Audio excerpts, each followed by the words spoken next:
Ողջույն սիրելի եկեղեցի, բարի եւ օրհնյալ Կիրակի բոլորիս։ Օրհնյալ լինի մեր թանկագին Փրկչի Տեր Հիսուս Քրիստոսի անունը։ Եկեք ջերմ ծափահարությամբ ողջունենք, օրհնենք Տիրոջը, օրհնենք մեր արքային, նա ով հավիտյան կենթանի է, նա ով այստեղ է իր խոսքի համաձայն։ Տիրոջ խոսքը ուզում եմ ձեզ կարդալ սիրելներ, որը բոլորիս շատ հայտնի, շատ ծանոթ տեղից է, Սաղմոս 100-ը, այսպես է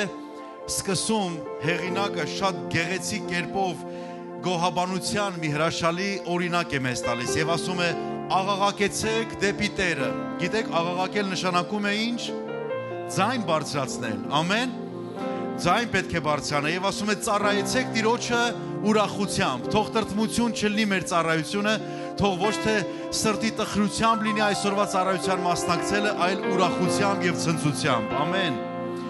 Ասում է եկեք նրա առաջ ցնծությունով։ Անկախ նրանից ինչ կատարվում է իմ ու քո կյանքի մեջ, մեկ տեղ կա, որ Աստծո մարդը պետք է նայի նրան, ով հավիտենական սիրով սիրել է իրան։ Եվ այդ ցնծությունը նրա սրտի մեջ առաջ կգա եւ ասում է ճանաչեցեք, որ Տերն է Աստված։ Ինչ որ մեկին նայր եւ ասա, թող այսօրվա ծառայությունը նպաստի, որ դու ճանաչես, որ Աստված է Աստված, որ Տերն է Աստված, ուրիշ մեկը չկա, նա միակ ու ճշմարիտ Աստվածն է։ Հալելույա։ Նա մեզ ստեղծեց եւ ոչ թե մենք նրան։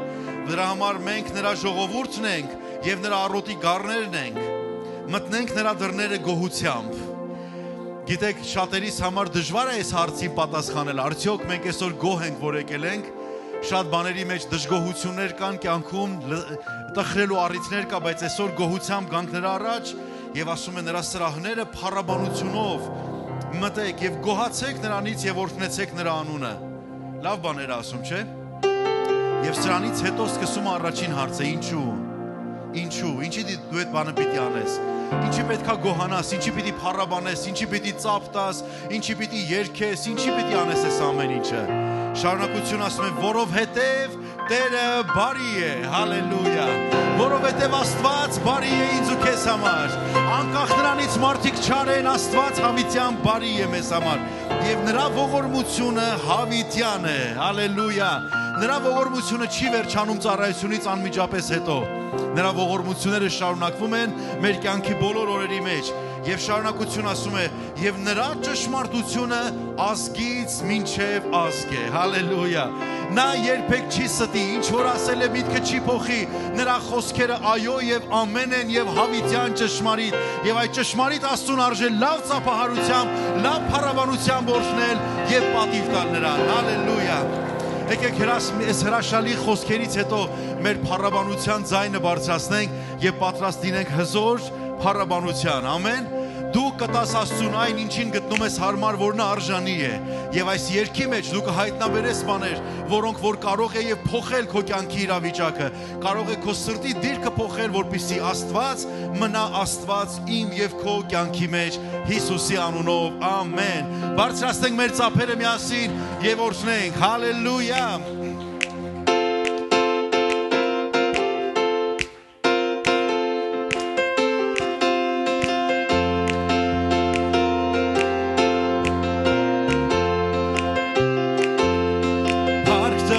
Ասուննա բարի է,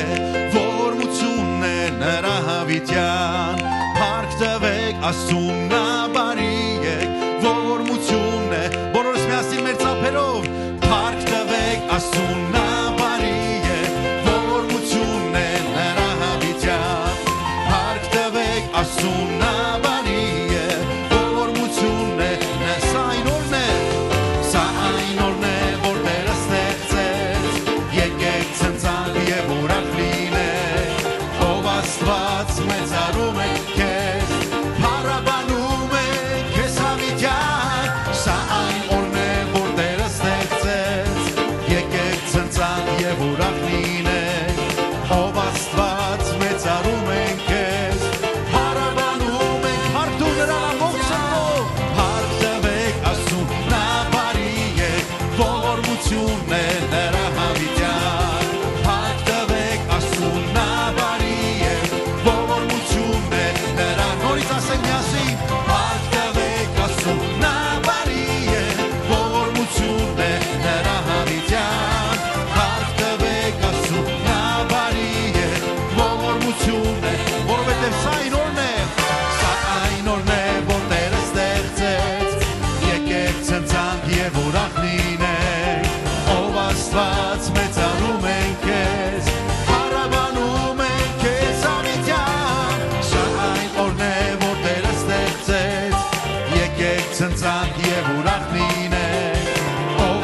Աստված մեծարում ենք քեզ Հարաբար մեր ծափերով միասին օրհնենք Տիրոջը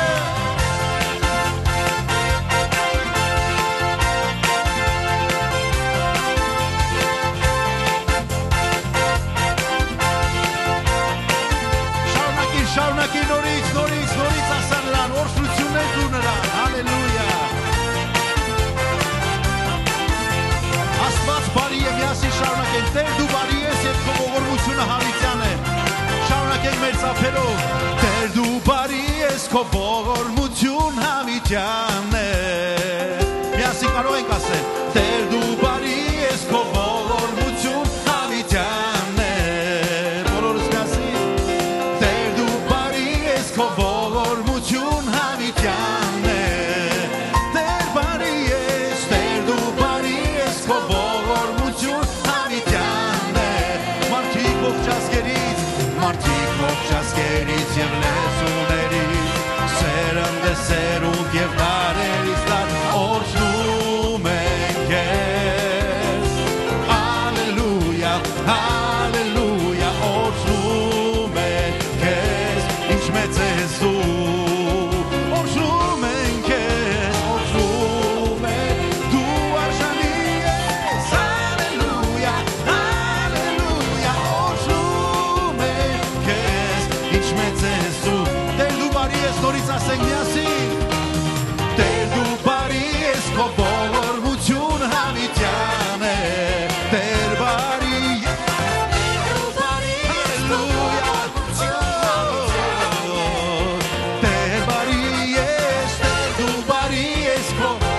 Միասին մեր ձայնը բարձրացնենք նրան Ցնցան նրա առաջ Տեր դու բարի ես քո ողորմություն հավիտյան Մարդիկ ողջ ազգերից եւ լեզուներից Սերնդե սերունդ եւ դարերից դար օրհնում ենք քեզ Հալելույա հալելույա օրհնում ենք քեզ Ինչ մեծ ես դու օրհնում ենք քեզ Հալելույա դու արժան ես Հալելույա հալելույա օրհնում ենք քեզ Մեծ է միասին ասենք Տիրոջը դու հրաշալի ես ամեն ժամ հրաշալի ես ամեն ժամ Մեր ծափերով բոլորս միասին հրաշալի ես ամեն ժամ հրաշալի ես ամեն ժամ հրաշալի ես Տեր դու բարի ես քո ողորմություն հավիտյան է Կարող ես ասել Տեր դու բարի ես քո ողորմություն հավիտյան է Նորից ասենք Տեր դու բարի ես քո ողորմություն հավիտյան է Տեր դու բարի ես քո ողորմություն հավիտյան է Եվ այն Աստվածը որ հավերժ է ողորմությամբ արժե որ նա ընդունի ամենալավ ծափահարությունները ամենահարուստ փառաբանությունը այժմ եւ միշտ եւ հավիտյանս ամեն հալելույա հալելույա Ուրախ եք ինչ որ մեկին այր եւ ասա ես ուրախ եմ որ Աստծո տան մեջ եմ Եթե հնարավոր է իրան կպնես, իրան ձեռք տաս, եթե հնարավոր է իրան օրհնես, մի քանի լավ բան ասա, թող սիրտը ուրախանա։ Ինչքան ուրախ եմ, որ դու այսօր այստեղ ես։ Սա հրաշալի առիթ է միասին Տերը պաշտելու։ Նոր երգ, նոր օրհնության ձայն բարձրացնելու Թագավորին, ասելու նրան, որ Տեր, ես քեզ շարունակ սիրում եմ։ Կարող ես Հիսուսին ասել, Տեր, ես քեզ շարունակ սիրում եմ։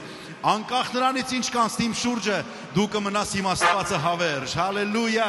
Օրհնյալ լինի մեր Թագավորը։ Միասին այս հրաշալի երգը երգենք։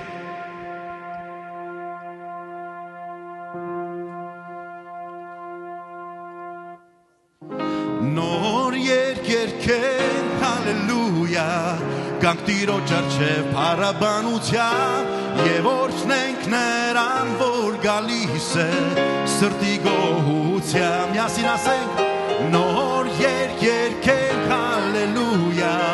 Գանք Տիրոջ առջև փառաբանությամբ եւ օրհնենք նրան, որ գալիս է Սիգո նորից ասենք միասին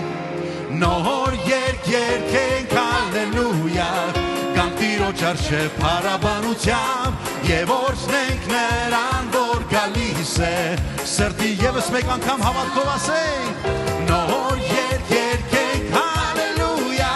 Գանք Տիրոջ առջև փառաբանությամբ եւ օրհնենք նրան, որ գալիս է սրտի գոհությամբ հրաշքներիդ մասին կպատմեմ եւ քեզ կապավինեմ կպարեմ Տեր քո առջև սաղմոսներ կերքեմ հրաշքներիդ մասին կպատմեմ եւ քեզ կապավինեմ կպարեմ Տեր քո առջև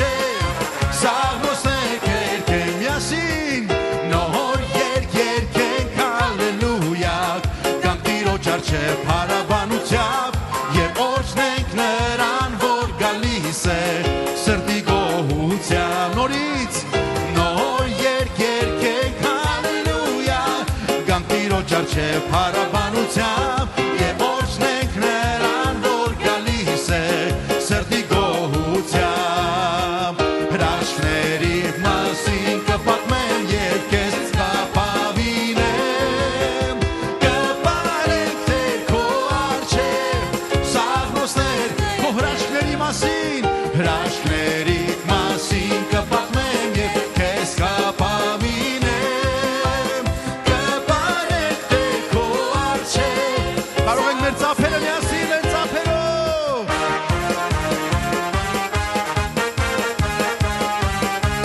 այո ամեն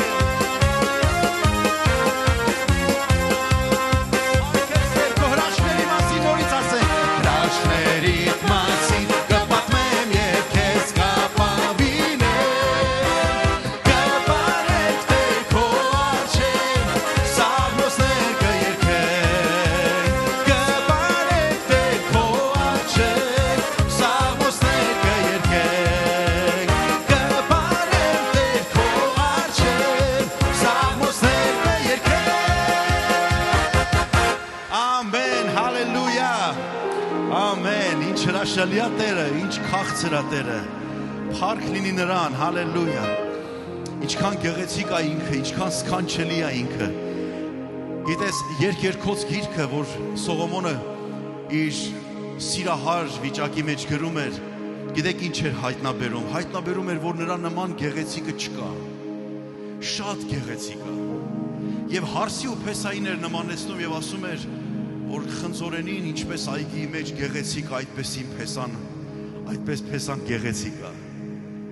Ինչքան հրաշալի է նրա ներկայությունը ինչքան հաճելի է ինքը Գիտեք մի բան կա որ այս աշխարհը չի կարող ընդունել սա պարզ է եւ ճշմարիտ Աշխարհը չի կարող ընդունել այն հոգեվոր ճշմարտությունը որ Քրիստոսն է միակ փրկիչը Իրանք չեն կարող դա ընդունել, մենք կընդունենք, գիտեք ինչի, որովհետև աշխարհի մեջ այնքան մարդիկ կան, որ իրանք սրտի մեջ շատ ճամփա կա, հազար ու մի ուղղություն կա այդ ճանապարհներ, իրանք որոշում են ու անում են, առանց Աստծուն մոտենալու հարցնելու, բայց ես ու դու գիտենք մեկին ունենք, որը մեզ սիրում է։ Կարող ես իրան սրտանց ասել, Տեր, ես շնորհակալ եմ քեզ քո համար, հենց քո համար շնորհակալ եմ քեզ։ Ինչքան հրաշալի ես դու, ինչքան գեղեցիկ ես, ինչքան աննման ես դու։ Սիրում ենք լինել ամեն ժամանակ այնտեղ, որտեղ դու կաս։ Հալելույա։ Շնորհակալ ենք։ Խոնարհենք մեր գլուխները եւ Տիրոջը սկսենք երկրպագությամբ օրհնել։ Քո սրտիդ խորքերից նրան ասա, Տեր, ես սիրում եմ քո ներկայությունը։ Մի Աստծո մարդ ասում էր, եթե երկինքը երկինք լիներ առանց Աստծո էլ, առանց ինձ փրկող Հիսուսի, ես այդ երկինքը չէի ուզի։ Որովհետև երկինքը երկինքա դառնում միայն Հիսուսով, այն գանձով, այն քաղցր, այն հիասքանչ անձով, ով ամենից գեղեցիկն է, ով ամենից բարձր է, ով ամենից լավն է, ով միակն է։ Հալելույա։ Շնորհակալ եմ քեզ, Տեր։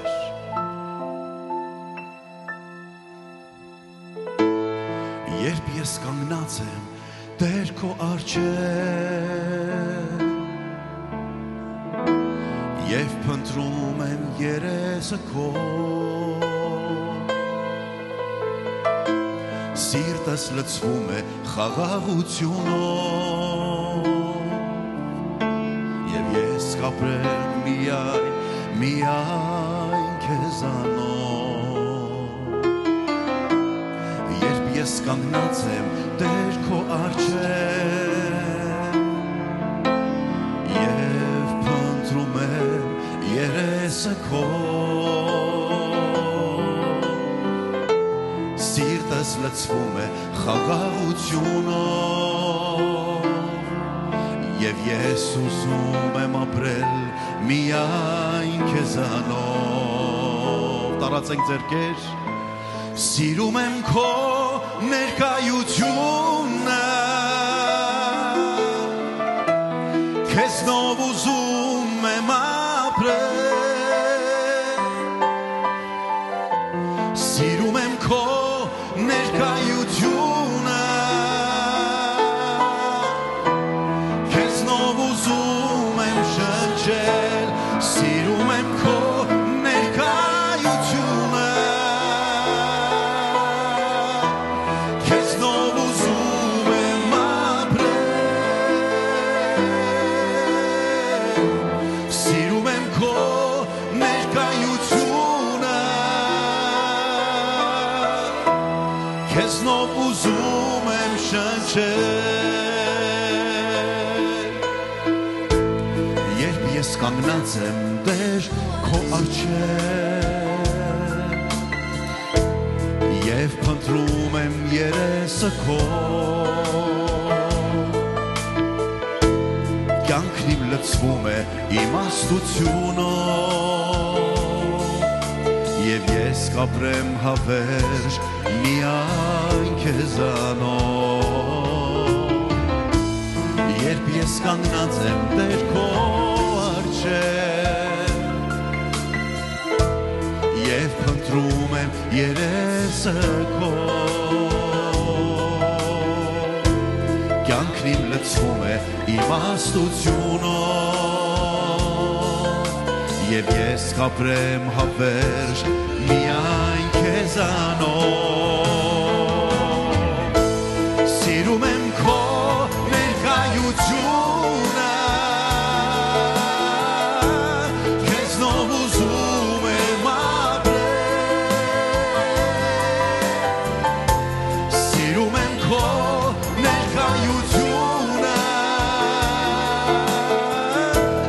Քեզնով ուզում եմ շնչել Սիրում եմ քո ներկայությունը Քեզնով ուզում եմ ապրել Սիրում եմ քո ներկայությունը Քեզնով ուզում եմ շնչել Տեր դու ես իմ ուրախությունը Քեզնով ուզում եմ ապրել Քո մեջ է իմ երջանկությունը Քեզնով ուզում եմ շնչել Տեր դու ես իմ ուրախությունը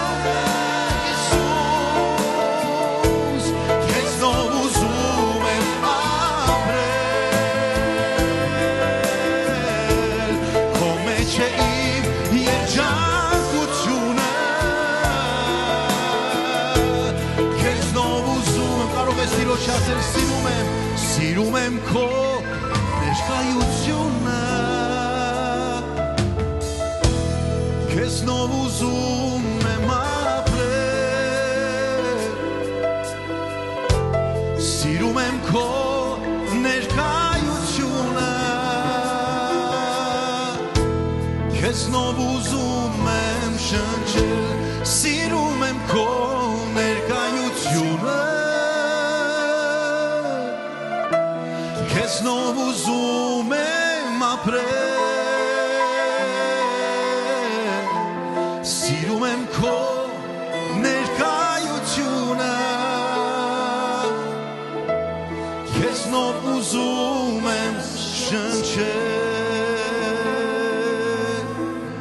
ենք, որքան երջանիկ ենք, որ քո ներկայությունը մեզ կյանք է տալիս, որքան օրհնված ենք, որ դու մեր Աստվածն ես։ Սիրելի Տեր, խոնարհում ենք մեր սրտերը քո առաջ։ Տեր, քո ներկայության բացակայությունը կատարյալ դժոխքի է վերածվում։ Բայց շնորհակալ ենք, որ դու մեր Աստվածն ես, դու մեր Հայրն ես։ Դու ասեցիր, որ դուք մարդ եք, մարդկանց որդիներ, որ ձեր զավակներին բարի բաներ տալ գիտեք, որքան առավել Հայրը։ Մենք շնորհակալ ենք քեզ, Հայր։ Շնորհակալ ենք քեզ։ Ինչ որ ենք, քո շնորհքով ենք, Տեր Հիսուս։ Ինչ որ կամ քեզանով ենք։ Աստված մեր և Հայր մեր, օգնիր մեզ արքա մեր, մեզ ուժ տուր ու քաշիր մեզ, օգնիր մեզ մոտենալ քեզ։ Աստված մեր և Հայր մեր, օգնիր մեզ արքա մեր,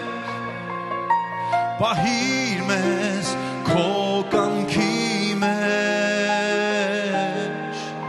պահիր մեզ քո խոսքի մեջ, քո շնորհքն է պահողը, քո ձեռքն է օգնողը, ամեն անգամ զորացնողը, քո շնորհքն է լցնողը, քո ձեռքն է օգնողը, ամեն անգամ մեզ լիացնողը, քո շնորհքն է պահողը, քո ձեռքն է օգնողը, ամեն անգամ զորացնողը, քո շնորհքն է լցնողը, քո ձեռքն է օգնողը, ամեն անգամ մեզ լիացնողը,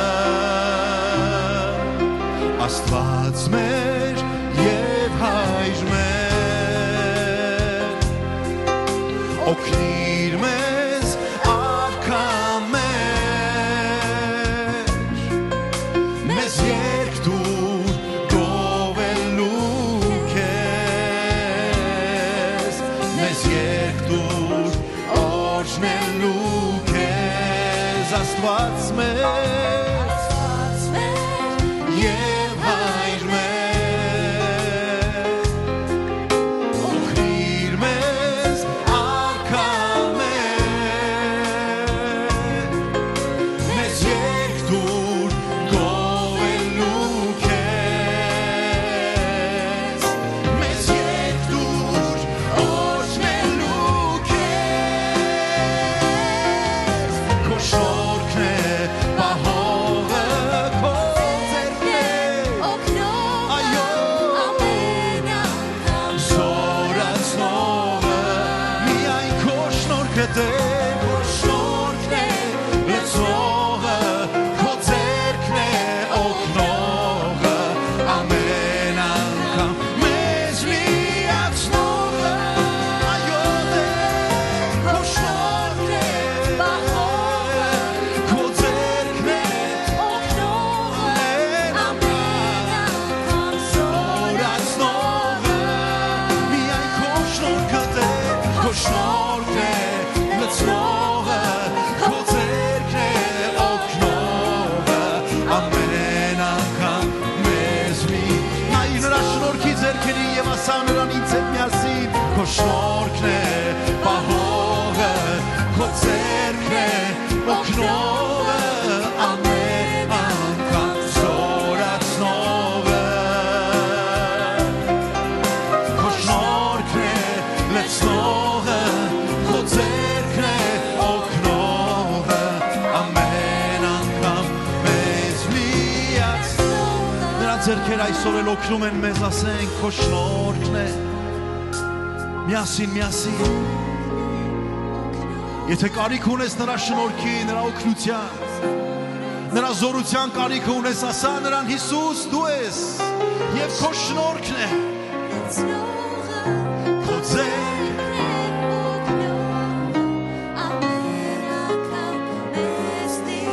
Նորից հավատքով ասենք միասին հավատքով շաղախիր այս խոսքերը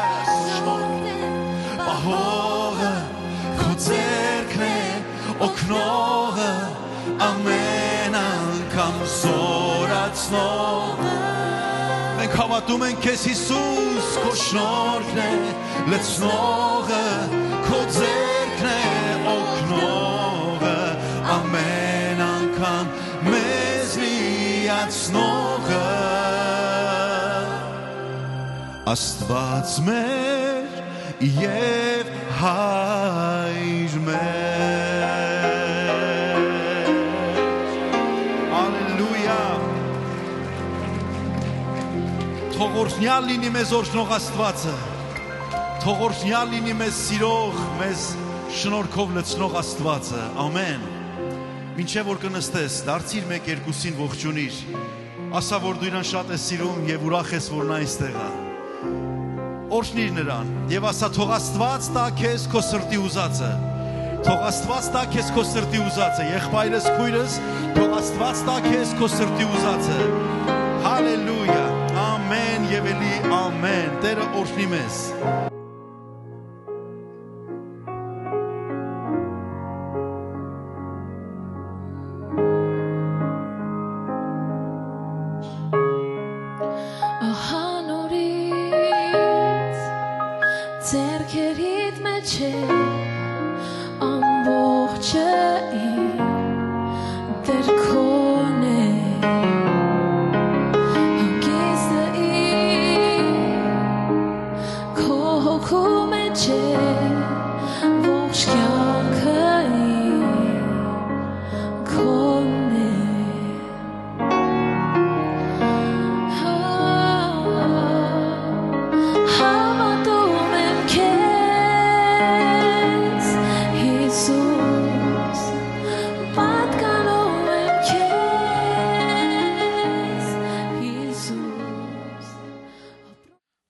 Տիրոջը հարազատներ ես, եկենք փառաբանենք Տիրոջ անունը, ծափ տանք Տիրոջը, փառք Հիսուս Քրիստոսին, հալելույա։ Ինչպես որ Արտակ աղբերը սկսեց օրհնությունով, ինչքան օրհնության մասին եղավ, ուզում եմ հենց տենց օրհնությունով էլ շարունակենք հարազատներս։ Ինչ է օրհնությունը։ Միթե այնինչ լավ է մեզ թվում, մեծ կամ շատ էտի օրհնություն է։ Արդյոք ամեն լավ ու մեծ բանի մեջ կարանք օրհնություն տեսնել, հենց ասենք սա Աստծուց է։ Գիտեք, լավ բառը շատ հարաբերական է եւ որտեվ ինձ համար լավը մեկի համար կարող է վատ է կամ իրա վատը կարող է ինչ-որ իրադրության ժամանակ ինձ համար լավ է։ Դրա համար ամեն լավ բան չէ, որ կարող ենք ասել էտի օրհնություն է։ Ու հետաքրքիր, ուրեմն ստեղ նշումներ եմ արել, որ ինչ է օրհնությունը իրականում եւ ինչ է օրհնությունը մեզ համար։ Օրհնությունը մեզ համար այն է, ինչ որ գալիս է միակ ու ճշմարիտ աղբյուրից։ Միայն այդ աղբյուրից է, որ այդտեղից վերցնենք, դա մեզ համար օրհնություն է։ Ուրիշ աղբյուրներից այդ մեզ համար օրհնություն չի։ Աղբյուրներ շատ կան, բայց ճշմարիտ չեն։ Ճշմարիտ աղբյուրը մեկն է։ Մեր Աստծո սիրո եւ ողորմության իր լայն բացած ձեռքերի են զորավոր աղբյուրն է, որ եթե օրհնություն, ուրեմն տեղից։ Համաձայն եք։ Փառք Տիրոջը, թող տեղից լինի մեր բոլոր օրհնությունները։ Ինչ աղբյուրից ենք մենք ջուր խմում։ Որ աղբյուրի մոտ ենք գնում, երբ որ ինչ-որ բանի կարիք ունենք։ Որովհետև երբ որ կարիք ունենք, այն էլ էս երկրում, որ հնարավորությունները շատ է, խաբեություններ ու բաները շատ կա, չէ՞։ Որ ուզենաս ինչ-որ մի այլ բան վերցնես, որ քո կարիքը լրացնես այդ պահին, կարողանաս, բայց այդ օրհնություն չի լինի։ Սամվել աղբերս մեկ-մեկ սենց ձերքս բռնում ասում է, խաչիկ եղբայր, լավ է լինելու, չէ, լավ է լինելու եւ ասում է լավ է լինելու հստակ, ու ես հավատքով վերցնում եմ, ես գիտեմ ինքը ինչ աղբյուրից է ասում, որ տենց ասում է, ինչ վստահությամբ եւ հավատքով է ասում, երբեմն փառաբանության ժամանակ ֆորումա տենց էլի պտտվում ասում ես, գիտեմ դա Աստծո ներկայությունից է, հավատքի ու վստահության այդ աղբյուրից է, որ ասում է լավա լինելու, բայց երբեմն ինչ որ մարդիկ կա, կարող ենք հանդիպել եւ մեզ ասի, ասում ես ո՞նց ես, ասում է լավա լինելու ախպեր, հեսա լավա լինելու, մի երկու բան կա, հեսա սպասում ենք, էլի, հեսա բան ենք արել, հեսա տեսնենք ոնց է լինում, արդեն հասկանում ես ինքը ինչ լավի մասին է խոսում, էդի լավ չի, իր համար լավ է, բայց դա օրհնություն չի, ես հիմա այդ հրաշալի խոսքը կկարդամ, որը շատ մեծ ապացույց է մեզ համար, այս 3 խոսքերը, որ առանձնացրել եմ, որը ինչ պետք է անել, որ կամ որն է օրհնությունը, որ օրհնությունն է լավ մեզ համար Ուրեմն կգնամ հիմա հերթով։ Տիրոջ օրհնությունն է հարստացնում եւ դրան նա վիշտ չի ավելացնում։ Առակ 10:22 Տիրոջ օրհնությունն է մեզ հարստացնում։ Եթե հարստանանք, թող մենակ սենց լինի, հարուստ ենք։ Հիմա էլ կարանք ասենք, որ Տիրոջ ունենք, այն հոգեվոր ամեն օրհնություններ ունենք, հավատացեք, այդ օրհնություններով մենք արդեն հարուստ ենք։ Սա առակաց 10:22-ներ եւ օրինաց 28:1-2-ն եմ ուզում կարդամ եւ եթե քո Եհովա Աստծո ձայնին լսես ուշադրությամբ որ զգուշությամբ կատարես նրա պատվիրանները որոնք ես այսօր քեզ պատվիրում եմ քո Եհովա Աստվածն էլ քեզ երկրի բոլոր ազգերից գերազանց կանի եւ այս բոլոր օրհնությունները քեզ վրա կգան Փառք Հիսուսին Բոլոր այդ բալանին ու գաղտնիքը այս խոսքերի մեջ է, թե օրհնություն, ապա օրհնությունները Տիրոջ ձայնը լսենք եւ Տիրոջ պատվիրանների հետևից գնանք, հարազատներս։ Եվ Մատթեոս 25:21 Լավ, բարի եւ հավատարիմ ծառա, քչի մեջ հավատարիմ եղար, քեզ շատի վրա կդնեմ, մտիր քո Տիրոջ ուրախության մեջ։ Գիտեք, հավատարմությունը ինչքան կարեւոր է օրհնված մնալու եւ օրհնությունը վերցնելու համար։ Այսօրվա մեր հավատարմությունը Աստծո տվածի մեջ մեր սերունդների օրհնությունն է։ Եթե ուզում ես, որ քո սերունդները օրհնված լինեն, ուրեմն պետք է հավատարիմ լինենք այսօր ինչ որ Աստված մեզ տվել է։ Գոհանանք հավատարիմ լինենք այդ օրհնությունների մեջ եւ մեր սերունդներն էլ օրհնված կլինեն, սիրելիներս։ Արդյոք պատրաստ ենք օրհնված լինելու համար տալ, թեկուզ պոկել մեզանից, թեկուզ նեղություն, բայց տալ։ Գիտեք, չէ՞ որ օրհնված լինելու գաղտնիքը իրական տալն է։ Տալն է օրհնված լինելու գաղտնիքը։ Եվ այո, Աստված մենք արժանի չէինք, մեզ տվեց իր որդուն, որ մենք փրկվենք եւ մենք օրհնված լինենք։ Բնականաբար մենք չենք կարանեց բան տայինք, որ մենք փրկվեինք, դրա համար Աստված մեր փոխարեն արեց։ Բայց սա կապ չունի, սա նշանակում է, որ առնելու գաղտնիքը տալն է։ Եվ մի կարճ օրինակ էլ բերեմ եւ վերջացնեմ Դավիթի օրինակը, Հովսեփի օրինակը։ Պարզ Դավիթին յուղով օծեց մարգարեն բոլոր մարդկանց առաջ, ընտանիքի առաջ, օրհնությունը ուներ թագավոր լինելու, բայց ինչերի մեջով անցավ։ Արդյոք մեր օրհնությունը վերցնելու համար մենք պատրաստ ենք խոնարհվելու։ Օրհնություններ կա, որ կարող է մեր առաջը դրված է, բայց չենք կարող վերցնենք, բայց տեսնում ենք, անգամ հավատքով, բայց չենք կարող վերցնենք, որովհետև ժամանակ է պետք։ Հավատարմություն է պետք այդտեղ հասնելու եւ դա վերցնելու համար։ Արդյոք պատրաստ ենք մենք այդ բնավորությունն ու այդ տեսակը թողնելու, որ մեր մեջ կերտվի։ Որտեւ օրհնություններ կա, որ մենք ուզում ենք վերցնենք կամ որ մեզ պետք Աստված տալիս է, բայց դրա համար պետք է մեր բնավորությունն ու տեսակն էլ համապատասխանի։ Ժամանակ է պետք։ Եվ այդ ամենի միջով, որ Դավիթը անցավ մինչև հասնի այդ օրհնությանը, կերտվեց իր տեսակը, որ արժանավայել կլիներ վերցնելու այդ օրհնությունը։ Նույնը Հովսեփը, ինչ կարող է տես թվար չէ, ինքը մեծամտությամբ, հպարտությամբ էր խոսում այդ երազների մասին, այդ ամեն ինչի, բայց ինչերի մեջով անցավ։ Այդտեղ տեսնում ենք, կարող ասենք, վայ, դժվար էր, անարդար էր բան, բայց իրոք որ նայենք հիմա, այս մի կողմից կերտվեց իրական այն Հովսեփը, որ Աստված ուզում էր, որ արժանի լիներ օրհնությանը, որ ինքը տալիս է։ Դրա համար էլիս այսօր ինչի մեջով էլ որ անցնում ես, իմացի այն օրհնությունը, որ Աստված քո առաջ բերում է կամ քո սրտում կա, որ գիտենք Աստվածահաճո է եւ Աստծուց է, թող պատվով անցնենք ու իմանանք, որ դա գալիք այդ օրհնության համար է, հարազատներս։ Եվ դրա համար այսօր Եվ ոչ միայն այսօր, իմանալով այս բաժինն էլ մեր այս ծառայության, բայց եւ հետագայի համար էլ եւ միշտ էլ իմանանք, որ սա մեզ համար է եւ մեր օրհնվելու համար է, որտեւ այսպես է, որ կերտվում է մեր մեջ այն օրհնվողի հավատքի ճիշտ բնավորությունն ու տեսակը։ Փառք Տիրոջը, եկեք դեսենք օրհնությամբ եւ ուրախությամբ գանք Աստծո առաջ եւ բերենք մեր զոհաբերությունները Տիրոջ առաջ։ Փառք Տիրոջը, թող այսպես զորանա մեր սիրտը։ Ամեն, փառք մեր Տիրոջը։ Ոնց եք, սիրելի ժողովուրդ։ Բայց մի բան ասեմ, համարյա չլսվեց, որ ասեցիք լավ, ու ես հասկանում եմ ինչի, որովհետև եթե այս կյանքին, որ նայում ես, հիմնական, ասեք, որ կհամաձայնվեք, որ ասում ես լավ եմ, մի անգամից ուզում ես ինչի վրա ես էլի լավ, ինչի վրա ես ուրախ, շուրջ բոլորը պրոբլեմ ու պրոբլեմ, ես չգիտեմ, լուրերը բացում ես պրոբլեմ, մի քիչ կյանքի ես նայում, տնտեսությանն ես նայում, բոլոր կողմերից կա ճնշում, չգիտեմ, մենակ ես եմ տենց ճնշված, թե էլի կան ստեղ մարդիկ, մենակ ես եմ, որ վախեր ունեմ կյանքի նկատմամբ,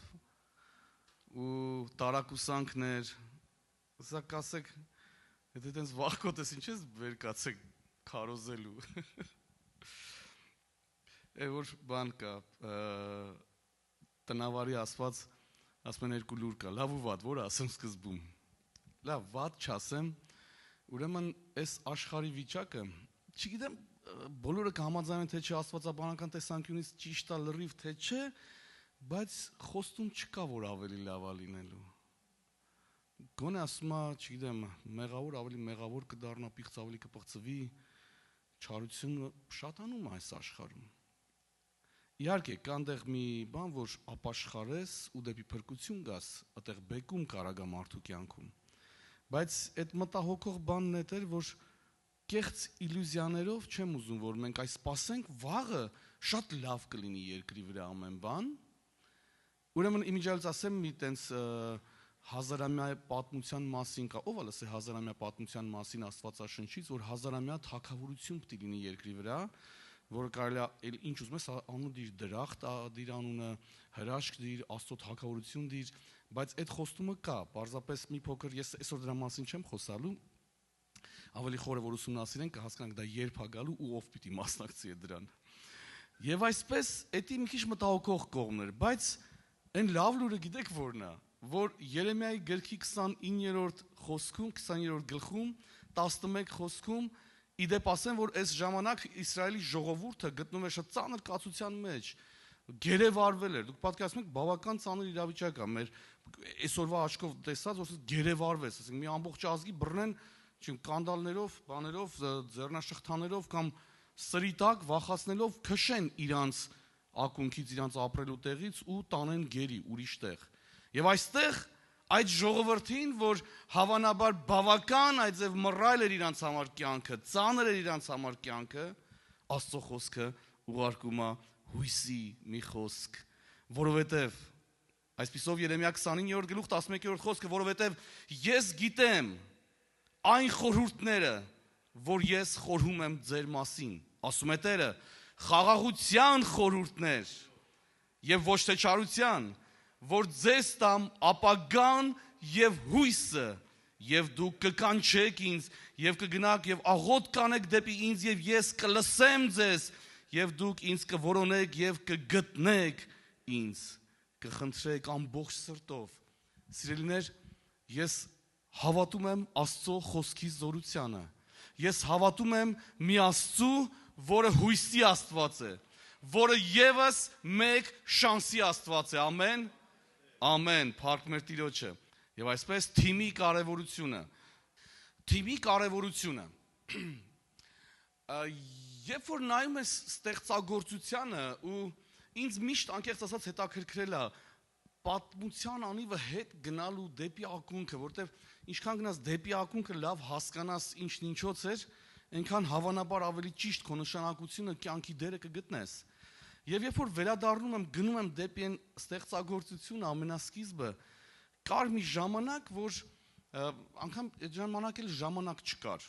Մի քիչ տարօրինակ երևի հնչեց, որովհետև Աստված ինքը ստեղծեց ժամանակ։ Մեր համար մի քիչ անհասկանալի չէ, ոնց կարա լինի ժամանակից դուրս, բայց արի ու տես, որ Աստծո կարողությունների մեջ կամ Աստծո էության մեջ դա ճշմարտությունն է, որ նա ժամանակից, տարածությունից դուրս է ու ինքը մի օր ստեղծեց այդ ամեն ինչը։ Կարդալով Աստվածաշունչը, հենվելով Աստծո խոսքի վրա, Աստծո հատկանիշները, երբ որ մենք ճանաչում ենք, նա ինքնաբավ Աստված է։ Հասկանալի է ինքնաբավությունը որն է, որ ինքը իրանով, ինքը չունի կարիք, որ օրինակ մենք ոնց ենք, մենք շատ բաներից ենք, չէ՞, կախված, շատ, ինչ ասես կա, էլ փող, էլ հարաբերություններ, էլ առողջություն, էլ ամեն ինչից մենք կախվածություն ունենք։ Աստծո մասին խոսելիս պիտի ասենք, որ նա ինքնաբավ Աստված էր եւ է, բայց հանկարծ որոշեց ստեղծել մարդուն, ստեղծել տիեզերքը, ստեղծել երկրագունդը։ Այլ կերպ ասած, երևի կարելի ասել, որ մարդուն ստեղծեց աստվածային ընտանիքի անդամ դարձնելու։ Եվ մարդուն էլ, որ ստեղծեց իր հերթին, գիտենք, որ մարդը սկզբում Ադամը ստեղծվեց եւ Աստված ասեց լավ չի։ Ամեն բան բարի էր, բայց մի բանի համար ասեց լավ չի, որ ինքը մենակ է։ Եվ այսպես թիմի այս մտածելակերպը կամ կոնցեպտը, հասկացողությունը իմ հասկանալով ամենասկզբից էր գալիս։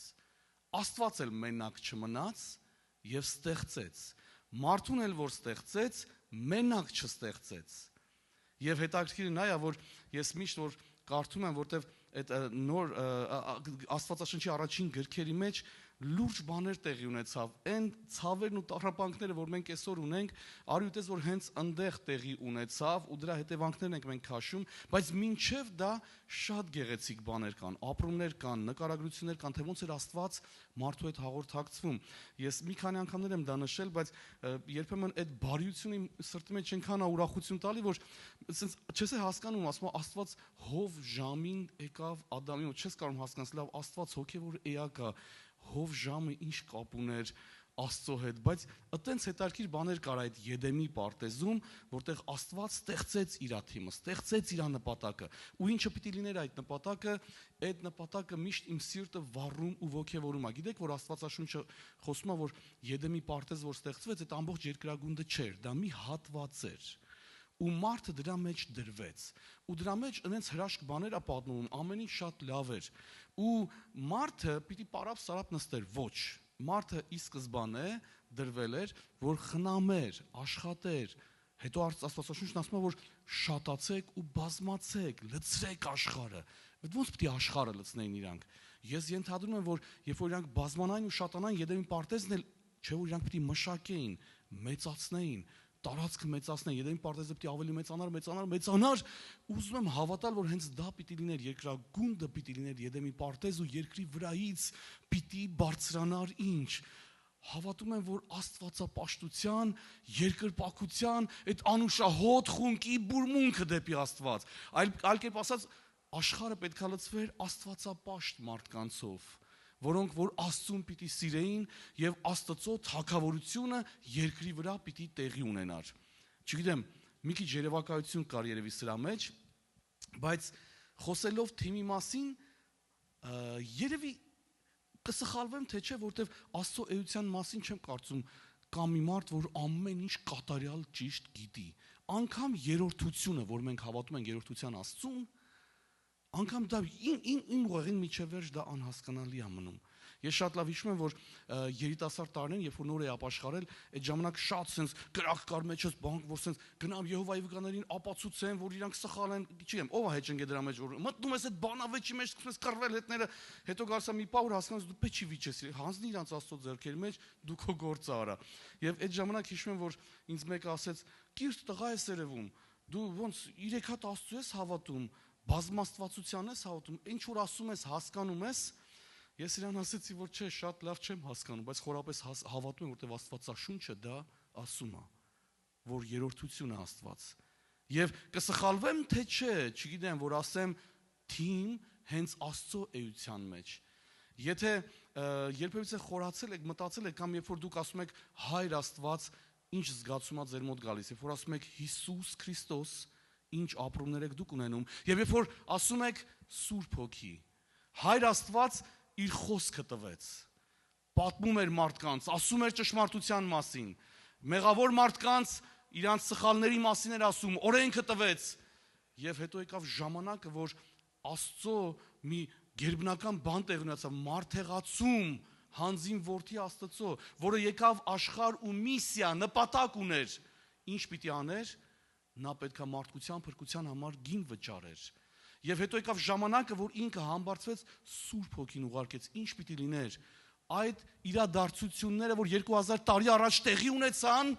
ինչպես պիտի մեզ հաղորդ լիներ Սուրբ Հոգու միջոցով։ Եթե Հիսուս Քրիստոսը կոնկրետ աշխարհագրական ինչ-որ մի վայրում էր, քաղաքում էր, գյուղում էր, ապա հիմա Սուրբ Հոգին ամենուրեք մեզ հետ է։ Եվ դա հենց նույն Հիսուս Քրիստոսն է, որը կասի, որտեղ 2-3 հոգի հավաքվեք, ես ձեր մեջտեղում կանգնած եմ։ Եվ այսպես ուզում եմ առաջ գնալ ու թիմի կարևորության մասին խոսելից գնալ Իսրայել ժողովրդի պատմությանը, դուք այստեղ կտեսնեք Հովնաթանի եւ Զինակիրի մասին գրված ինչ դարաշրջան էր, ինչ ժամանակ էր Իսրայել ժողովրդի համար, եթե պատմությունից, Իսրայելի պատմությունից կամ Աստվածաշնչից անտեղյակ եք, կարճ ասեմ, Իսրայելը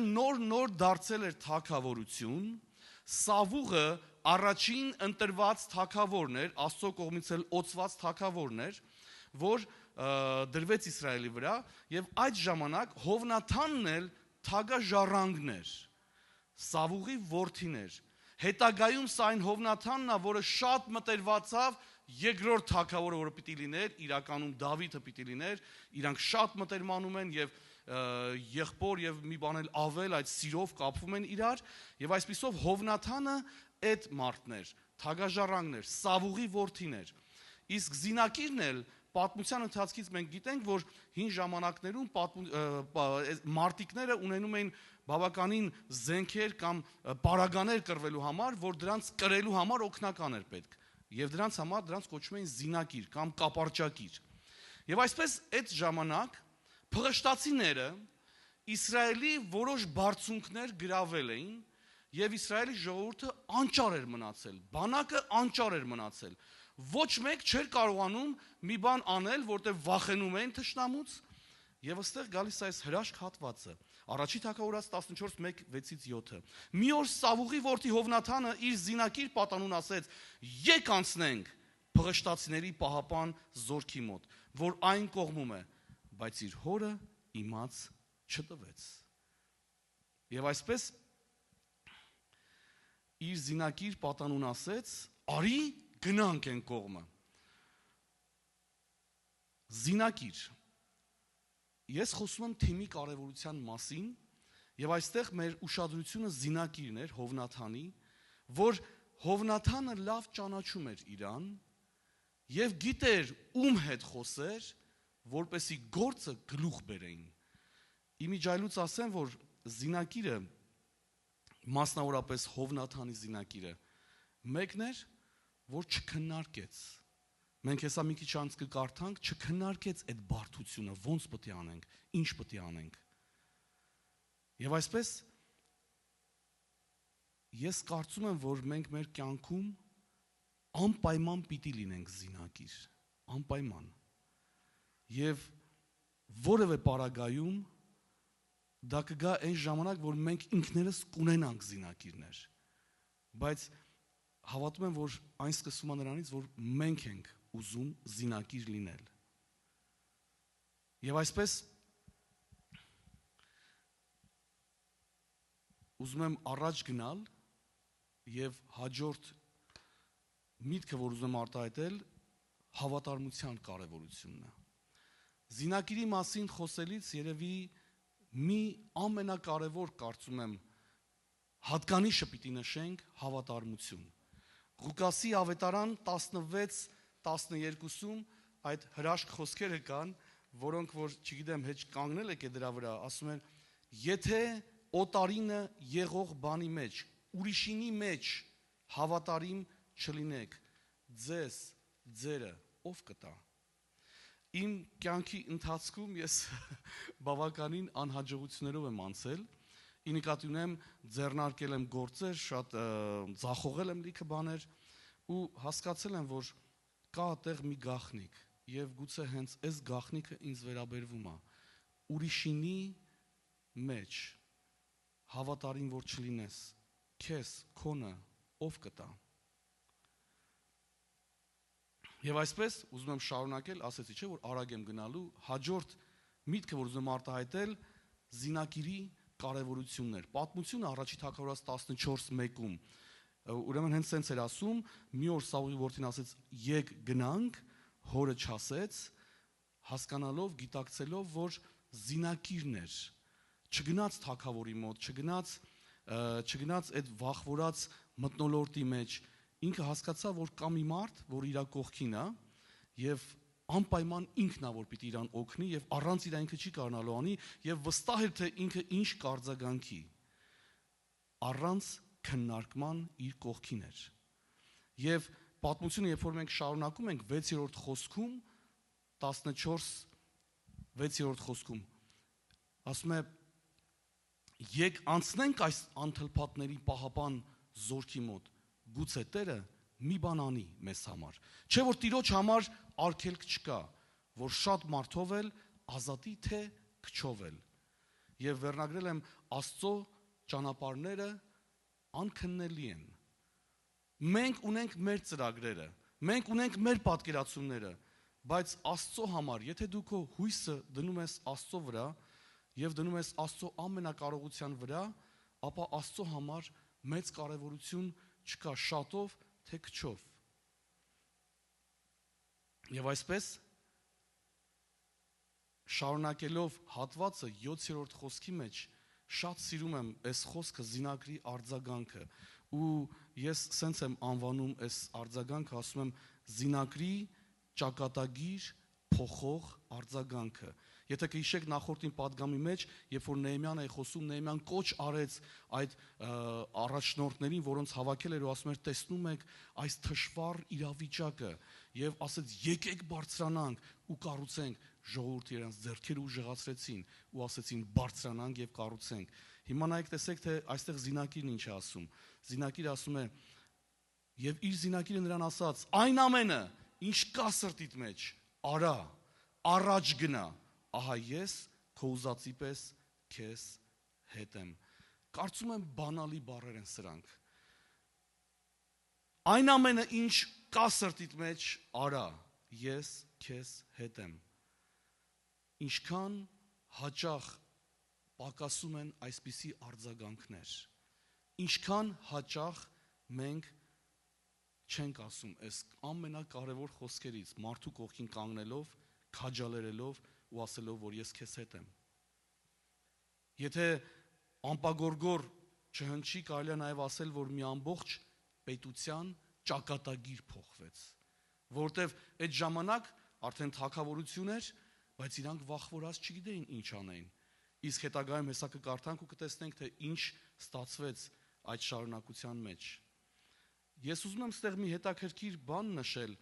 8-ից 10-րդ համարների մեջ, անվանում եմ դա Աստծո հետ համագործակցության կերպերից մեկը։ 8-ից 10 խոսքեր ասում են, եւ Հովնաթանը ասաց իր զինակիրին. հիմա մենք անցնում ենք այդ մարդկանց մոտ,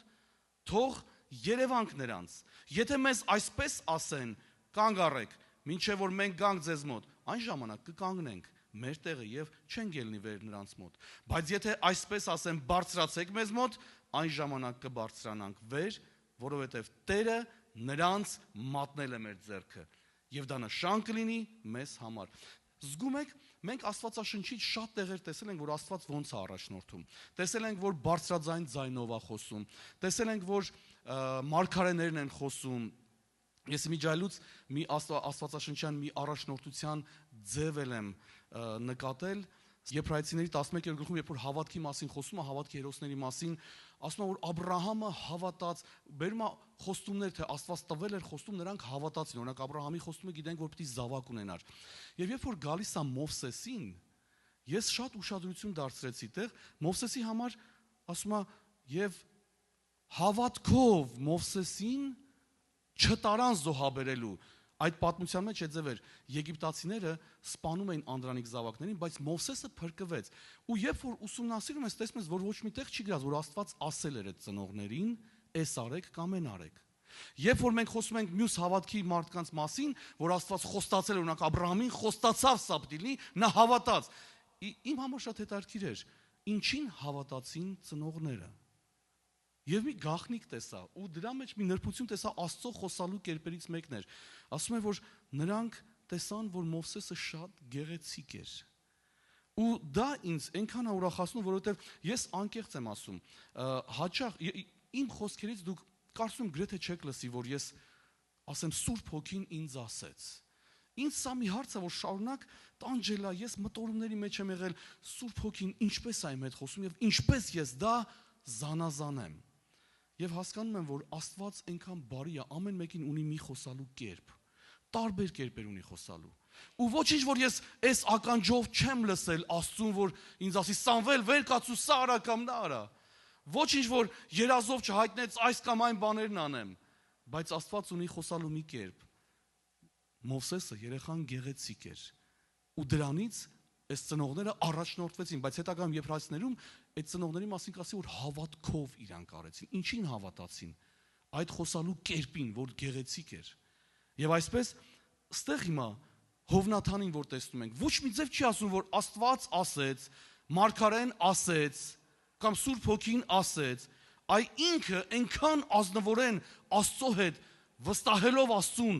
այնքան համառորեն գնում էր առաջ, որ ասեց սա պիտի լինի։ Աստծո հետ համագործակցության կերպերից մեկն եմ նշում, որ դու Աստծուց նշան ես ուզում։ Դու համարձակ ես քո քայլերի մեջ ու վստահ ես, որ Աստված քեզ հետ է։ Ակամայից հիշում եմ Մովսեսին, որը ժողովրդին առաջնորդեց դեպի դուրս։ Ինքը ասում էր, որ անպայման սենց կարճած էր ու ասում էր, ոչ միտեղ չեմ գնա, եթե իմ առաջից չգնաս։ Բայց Հեսուի համար, երբ որ արդեն Մովսեսից հետո եկավ Հեսուն, ոնց որ ինձ թվա, որ մի ավելի բարձր մակարդակ կա առաջնորդության, Հեսուին Աստված ինքը ասեց, ուր որ գնաս, հետդ կլինեմ։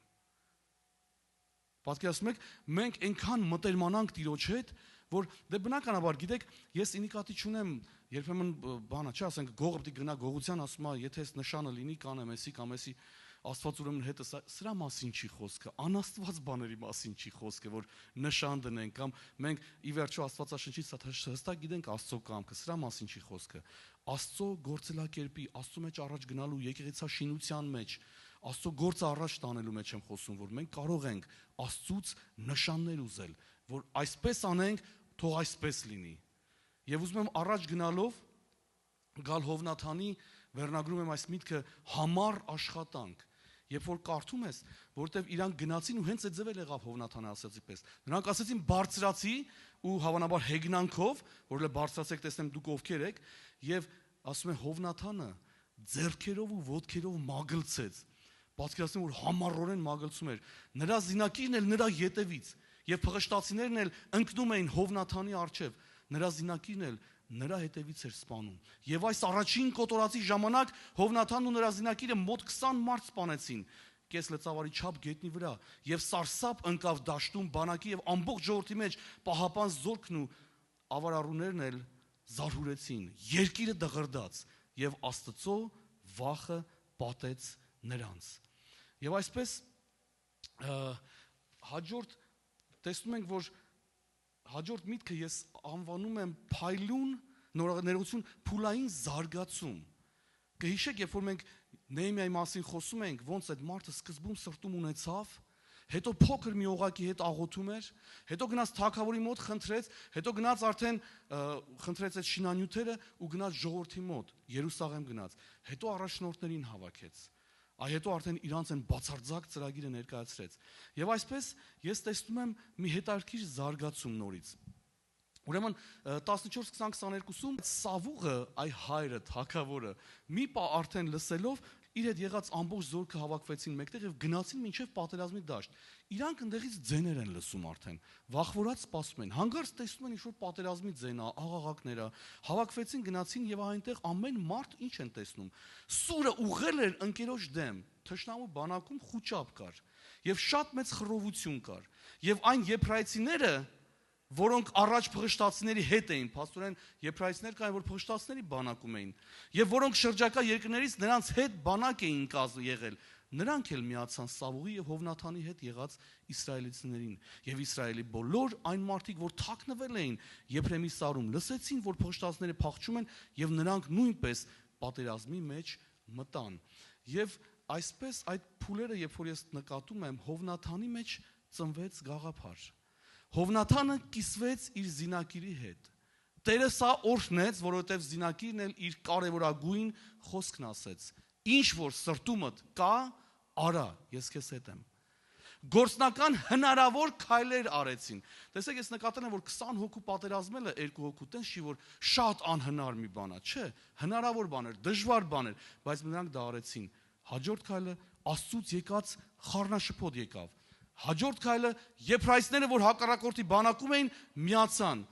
Հետո թաքնված իսրայելացիները բարձրացան ու միացան բանակին։ Եվ այսպիսով բանակը վերակազմավորվեց։ Տիրոջ ծրագրերը մենք երբեք չգիտենք ինչպես կլինեն։ Մեզ հաճախ ապագան շատ անհանգստացնում։ Ինչ կլինի։ Ինձ շատ անհանգստացնում։ Բայց այն ամենը մեզ ինչ պիտի անենք, այսօր հավատարիմ լինենք ներկայի մեջ։ Հավատարիմ շարունակենք գործել։ Մենք ոչ մի պարագայում չգիտենք որտեղից ով կբարձրանա, ով կմիանա գործին։ Եվ այսպես կարդալով Հովնաթանի մասին ոգևորվածություն է առաջանում Հովնաթան լինելու։ Ու երբ որ մենք ասում ենք Հովնաթան լինելու, հավանաբար պաշտոնների ու դիրքերի մասին ենք մտածում։ Եվ կարծում եմ ամեն բան պետք է սկսի նրանից, որ մենք պիտի լավ զինակիրներ լինենք։ Եղիր լավ զինակիր։ Նույն ինքը Հովնաթանը հոր զինակիրն էր։ Մենք պատմության մեջ որ կկարդանք, տեսնում ենք, որ հոր հետ ինքը միաբան էր, հոր հետ էր, միասին էր, հոր ու որդու կապը ուժեղ էր։ Ես իսկապես չգիտեմ, ամեն մեկս կարող ենք որոշել Հովնաթան դառնալ, թե չէ, ես չգիտեմ։ Բայց մի բան լավ գիտեմ, որ ամեն մեկս կարող ենք որոշել լավ զինակիր դառնալ։ Իսկապես չեմ հասկանում, ամեն մեկից տրված է Դավիթ դառնալ։ Բայց հաստատ գիտեմ, Դավթին զորակցել ամեն մեկս կարող ենք որոշել։ Մի օր Դավիթը ինքն էլ զինակիր դարձավ, հենց թագավորի Սավուղի 16:21-ում ասում է, եւ Դավիթը եկավ Սավուղի մոտ ու կանգնեց նրա առաջ, Սավուղը շատ սիրեց նրան, եւ նա դարձավ նրա զինակիրը։ Եվ այսպես իմ այսօրվա պատգամի մեջ կարելի է ամեն ինչ շատ պարզացնել։ Ես հասկանում եմ, որ մի օր Հիսուսը մեր զինակիրը դարձավ, որովհետև մենք ունեինք բեռ։ Ով էր զինակիրը։ Զինակիրը փաստորեն կրում էր, ծանր բաներ էր կրում, բեռ էր կրում։ Դրանով ազատություն տալով առաջնորդին, ով որ կանգնած էր։ Ես հասկանում եմ, որ մեղքի բեռը մեծ էր մարդկության վրա։ Եվ Հիսուսը մի օր Գողգոթայի խաչի վրա այդ բեռը կրեց։ Հիսուսը ինքը մեր զինակիրը դարձավ։ Եվ կարծում եմ պատգամը պարզ է, եթե մենք խոսամ, տեսեք, Դավիթ, Հովնաթան, Սավուղ, սրանք պաշտոններ են։ Ես չգիտեմ քո մեջ ինչ է կատարում, երբ որ ես խոսում եմ, դու գուցե այդ ժամանակ Հովիվ պատկերացնես, Հովի օգնական եւ այլն տարբեր բաներ կարող է պատկերացնես, բայց ես ուզում եմ քեզ մի կոչ անել պարզ, գտիր քո Հովնաթանին։ Շուրջ բոլորդ նայ, դու կտեսնես քո Հովնաթանին։ Ամենաառաջինը հենց քո ընտանիքի մեջ կտեսնես դու։ Հովնաթանը քո համար կարող է լինի ամուսինը կամ կինը, կարող է լինել քո համար քո զավակը, կարող է լինել քո ընկերը, ընկերուհու մեջ կարող լինեն, եւ առհասարակ անծանոթ մարդ, որ տխուր նստած է, դու կարաս գնաս իր ձեռքը բռնես, ասես մի վախեցի, Աստված մեծ է, Աստված մեծ է եւ հույսի Աստված է։ Այսօրվա իմ պատգամը, տեսակ ես ասեցի, կարճ է ու կարճ տևեց։ Թող ձեր մեջ տպավորվի այդ զինակիր դառնալու ու Հովնաթան գտնելու։ Նա ես չեմ բացառում, եթե քո Հովնաթանը հովիվն է, ուրեմն հովիվն է։ Ուրեմն գնա կանգնի իր կողքին, ասա ինչ անեմ հովիվ։ Ինչ տեսիլ կա քո սրտում, ինչ ցավում։ Եկեղեցաշինության որ փուլի մեջ ենք, ինչ պետք է արվի։ Ու Աստված որ մենք կարողանանք կանգնել ուժել ու ասել, այն ինչ որ ինքը կիսվի, իսկ ինքը կիսվում է, ինքը ստերից է կիսվում, փոքր հավաքույթներն էլ է կիսվում, ընկերական հանդիպումներն էլ է կիսվում, Աստված որ մենք կանգնենք ու ասենք քո կողքին եմ, ինչ սրտում կա արվա, ես քեզ հետ եմ, առանց քննարկելու, առանց վախերի, առանց ներողությունների։ Դու գիտես ով է քո Հովնաթանը, ոնց քո ամուսին կինը, ոնց քո երեխան, ընտրի քո Հովնաթանին, դու անպայման Աստծո ծրագիր ես տեսել, ինքը մարդուն մենակ չի ստեղծել, մարդը սոցիալական է, մարդը մենակ չպետք մնա, մենք մենակ չպետք մնանք։ Եկեղեցին դրա օրինակն է, մենք իրար չճանաչող մարդիկ ենք եղել։ Մեկ սիրտը չի ոգևորվում, ես անկեղծ եմ, մեկ ինձ է ոգևորվում, ասում եմ, վայ ես ես երկու ես քեջ, ես չքաշակում սիրում, այդպես են չեմ ճանաչել, բայց ինչ լավն է Աստված, որ մեզ ընտանիք դարձրած, ինչ լավն է Աստված, որ եկեղեցի առաջացրած, բայց հիշի, որ եկեղեցին էլ այդ թիմային գործն է, այդտեղ էլ չէ, ուրեմն Աստված դրեց հովի սրտում, դրեց պատասխանատվության զգացում, դրեց զոհաբերություն, առաջացան մարդիկ, զինակիցներ, որոնք որ առանց վախենալու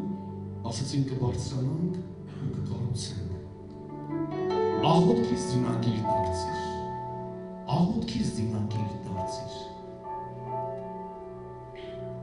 Աղոթի մարդկանց համար, բարեխոսական աղոթքի ցանկ կար ասում են ասկոմոտ։ Գիտեք մի անգամ ես ինչ հայտնաբերեցի, որ երբ որ ինձ ասում են կաղոթես իմ համար կամ աղոթես ինչ բանի համար, ես ասում եմ այո, անցնում եմ ու հետո մոռանում եմ։ Լավագույն դեպքում այդ պահին ես որոշեցի սենց կասեմ։ Այդ քրոջն երբ որ ձեռքը բռնում ասում արի ես հենց այս պահին աղոթեմ այդ հոգսի համար, որտեղ գիտեմ, որ իմ իշխողությանը թողնեմ, հետո չեմ աղոթելու։ Ու դարձա որ ես ձևական այոներ էի ասում։ Աղոթքի զինակիր դարձիր, ցանկ ունեցիր, գրի մարդկանց անունները, բարեխոսիր իրանց համար, բարեխոսական աղոթքից հետո այցելիր իրանց, գնաս գա թե ինքը ինչ կարիքի մեջ է, ձեռքը բռնի ասա, պետք է չփախենաս, մենակ չես, գոնե կարող եմ աղոթել քո համար, եթե ոչ ավել բաներ կանել։ Հիսուսը, որ Աստված էր, որը մարդեղացել էր, Գեթսեմանի պարտեզում զինակիրների կարիք ունեցավ։ Նկատել եք, որ ինքը առաքյալներից այն 3-ին առանձնացնում է, հետո ինքը գնում է ծանր աղոթքն անում, որի ժամանակ ինքը խորը ցավ ու ապրումներն էր, որտեղ պիտի Աստծո առաջ արդարադատության առաջ կանգնել, բոլոր մարդկանց մեղքերը մարդի պատասխան տալ, հետո գալիս, կարծես հույս ունենալով, որ աղոթում են իր հետ այդ զինակիրները, ասում եմ քնած գտավ նրանց, ասում եմ մեկ ժամանակ չկարողացավ աղոթել, Հիսուսը կարիք ունեցավ զինակիրի։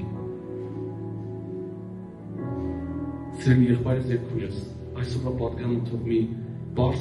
կոչ լինի, դարձիր զինակից, գտիր քո Հովնաթաններին, գտիր։ Էլ եմ ասում քո Հովնաթանը կլինի հովիվը, այս եղբայրը անգամ թող դա լինի, եկեղեցում այս եղբայրը ընկերդ կլինի, ամուսին գտիր այդ մարդկանց եւ քո ծառայությունը մատուցիր, քաջալերիր, կանիր կողքին։ Ուզում ավարտել մի պատմությամբ, ուզիչ մի պատմություն կարդացի Ռուսաստանի ցնտաշունչ քաղաքներից մեկում է տեղի ունեցել, մի ուսուցչուհի մետրոյի կողքին նստած մի անտուն մարդու է մոտենում այս անտուն մարդուն ու տաք թե եւ մի թխվածքա բլիթի վրա սիրում ու ողջություն է հարցնում։ Այս մարդը նայում է վրան հուզված ասում շնորհակալություն, որտեղ վերջին 10 տարիներին դուք երրորդ մարդն եք, որ ոչ թե պարզապես գումարը շպրտեցիք ու անցաք, այլ կանգնեցիք եւ ինձ հետ խոսեցիք, Մարդատեղ դրեցիք։ Ուսուցչուհին հարցրեց նրան, ինչ է ձեր աննպարում։ Ռուսաստանում շատերը կիմանանք, որ հարգանքի ձև կար, անուն հայրանուն ոչելու, այդպես են ասում։ Այս անդուն մարդ ասում, նախկինում ինձ ասում են Սերգեյ Պետրովիչ, ժամանակին աստղագիտության դասախոս եմ եղել։ Հետո ամեն բան փոխվեց, երբ կինս մահացավ, կյանքս տակնու վրա եղավ, գործս կորցրեցի ու վերջին տասնամյակները այսպես անցկացրեցի։ Հետո իրենք բռնկվում են ջերմ զրույցի, տարբեր թեմաներից են խոսում, դե աստղագետ էր, աստղաբան էր, բնականաբար հազար մի տարբեր հարցեր են խոսում հետաքրքիր, եւ հաջորդ օրը այս ուսուցչուհին ասում է, ես իմ նկուղից մի հին աստղադիտակ գտա ու բերեցի, նվիրեցի այս Սերգեյ Պետրովիչին։ Ասում ենք, երբ որ դա տեսավ, մի տեսակ դող անցավ ջանով, որովհետև իր համար դա կորսված երկնքի վերագտնելն էր։ Այդ մարդը դրա մասնագետն էր, հնարավորություն ունենալ ու ասում դրանից հետո անցու փոխվեց մտնոլորտը տեղին։ Ասում անցու դարձողներին սկսում էր պատմել, հեղադիտակով ցույց էր տալիս, աստղադիտակով ցույց էր տալիս շատ հետաքրքիր բաների երկնքում, պատմում էր, երեխաներին էր սովորեցնում։ Հետո ասում բիզնեսմեններն էին գալիս, նկարվում, ինչ-որ մի աշխուժություն առաջացավ այդտեղ։ Եվ ասում բլոգերներն են այդ ամեն ինչը նկարահանում եւ բնականաբար սոցցանցերում իրանց լայքերի եւ ֆոլոուերների համար էին դերադրում։ Ու մեկ շաբաթ անց մի կին գալիս գտնում այս ուսուցչուհուն ասում դուք եք այն կինը, որ այդ մարդուն աստղադիտակ տվեցիք։ Ասում այո, եւ նա ասում դա իմ հայրն է։ Եվ մենք տարիներ կորցրել ենք իրան։ Այդ ողբերգությունից հետո ինքը իրան կորցրեց եւ հեռացավ, ու մենք իրանից չենք ունեցել այն։ Եվ գրություն թողեց այդ ուսուցչուհու մոտ այդ աղջիկը, դուստրը, այդ մարդը։ Ասաց շնորհակալություն աստղերի համար։ Ես հիմա գիտեմ, որ դուք նրանցից մեկն եք, դուք եք աստղ։ Այս ուսուցչուհին ասում մեկ ամիս անց դպրոցում ստացան մի նոր աստղադիտակ, վրան գրություն էր տրված Սերգեյ Պետրովիչի կողմից։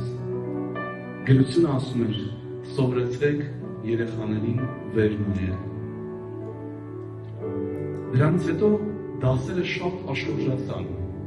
աստղագիտության դասերը աշխուժացան, ասում ենք դրսում էինք անում, հետո ասում այս պատմությունը, որ արդեն բարձրացանվել էր այդ Սերգեյ Պետրովիչի ուսանողները, որոնք արդեն գիտնականներ ու հայտնի մարդիկ էին դարձել, սկսում են հետաքրքիր նյութեր ուղարկել եւ դասերը շատ հետաքրքրությամբ էր անցնում։ Եվ այսպես պարզվում է, որ մի անտուն մարդ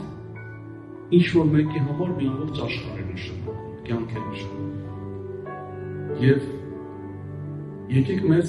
հասարակ մարդիկ չնայենք։ Մեր մի արարքից մենք կարող մտածենք, որ պարզապես ինչ է, մի կարկանդակ տվեց, չէ, եւ ողջությունը հարցրեց։ Արի դառնանք լարզինակիր, արի գտնենք մեր հովնաթաններին եւ այդ տակ թե կարկանդակը տանք։ Հողը կանգնենք ու ասենք չփախենաս, ստացվի, չփախենաս։ Եկեք մտովի բերենք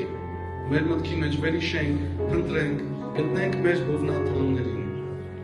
Եկեք անսպասելի անհամբեր կերպով, երբ որ աղոթքը վերջանատուն կգնանք, կամ զանգենք, կամ այցելենք, կամ հաջորդ օրը գնանք, գտնենք իրան, ասենք մի վախեցիր։ Աստված զորավոր է, Աստված մեծ է, ամենաանկարելի բաները Աստված կարող է անել կյանքում։ Ամենաչմտածված ծրագրերը, որ մտքովդ էլ չանցնի, Աստված այդ կերպով կարող է խոսալ ու գործել։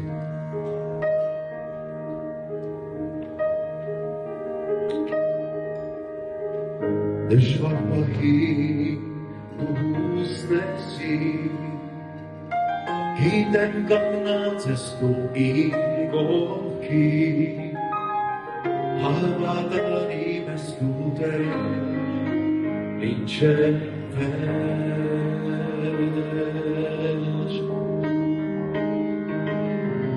երբ ոտորի է շուրջի անվավեն ես դու իսրի իմ հովիվ ես որի Ստահում եմ ես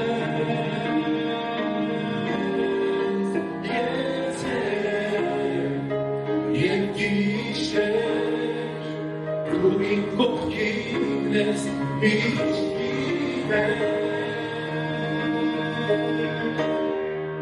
Դեր դու ինձ ես ամենով Հիսուս երբեք դու չես Doing a thing, give my soul, give my vision. Close to me,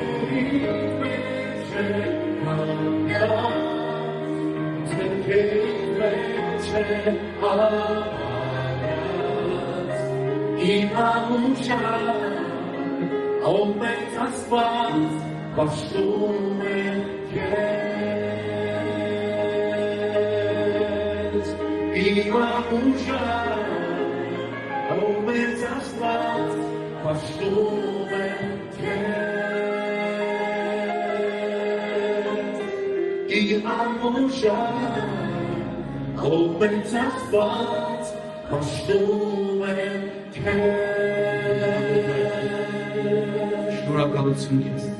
քո սիրո, ողորմության, բարության համար շնորհակալություն Տեր։ Շնորհակալություն մեր եկեղեցու համար Տեր, շնորհակալություն մեր հովվի համար, եկեղեցու անդամների համար, շնորհակալություն որ դու մեզ ընտանիք ես դարձրել Տեր,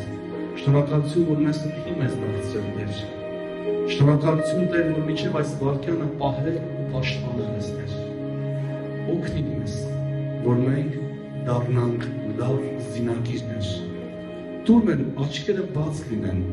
դուր որ մենք կարիքների կողքով չանցնենք, այլ գտնենք այդ հովնաթաններին և կարողանանք գնալ ու ձեռքը բռնել ու ասել, որ մի վախեցիր, Աստված քեզ հետ է։ Օգնի մեզ այդ Տեր։ Աղոթում եմ մեր եկեղեցու ընթացքի համար, աղոթում եմ Տեր ջան, որ դու մեր սրտերի մեջ ավետարանի քարոզչության այդ կրակն ու սերը բարձրացնես Տեր։ Աղոթում եմ, որ մենք մեր եկեղեցու նորածին հավատացյալներ տեսնենք, ովքեր որ չեն հավատում և հավատացին, կորսված էին և փրկվեցին։ Օգնի մեզ տարածել քո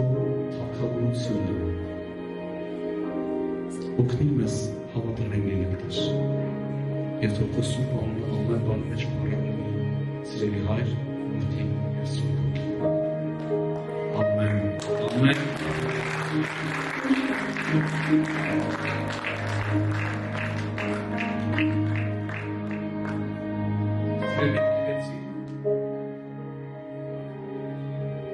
Ստեսուտես, միջև լուսնիկը, մենք լասելիցուք է, շիվացին, դետ ասված օրվից ես, շատ նավարել է չվախել, շատ ուժեր արի։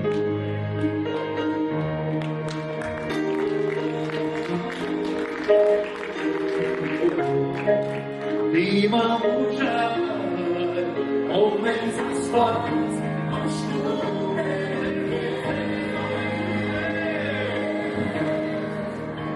դու ինձ ես ամենով, Հիսուս երբեք դու չես փոխվում, դու ես և այսօր, և հավիտյան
Ահանորից